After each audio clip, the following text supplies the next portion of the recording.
你唔痛個人都唔會話唔開心先啦。去旅行隻腳都痛咧，你真係冇癮嘅。做完真係冇咁痛嘅。同我老婆去日本嗰陣時咪唔痛咯。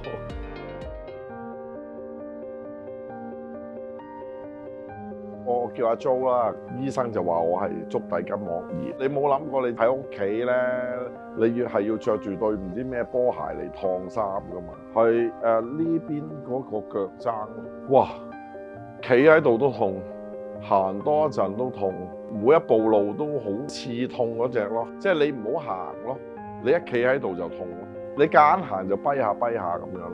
擔心㗎，自己又冇諗過話即係足底筋膜炎咁嚴重嘅，令到我又跑唔到步，去跑下步輕鬆下嗰個 moment 就冇咗咯。我雖然51歲啫，又未至於老成咁啊嘛，立定決心一定要醫翻好佢，即係做翻個正常啲嘅自己咯。我見到都呢度都夠大，都好蒲，見咗中醫師先嘅，冇諗過話啲五臟六腑會影響到個腳板底噶嘛。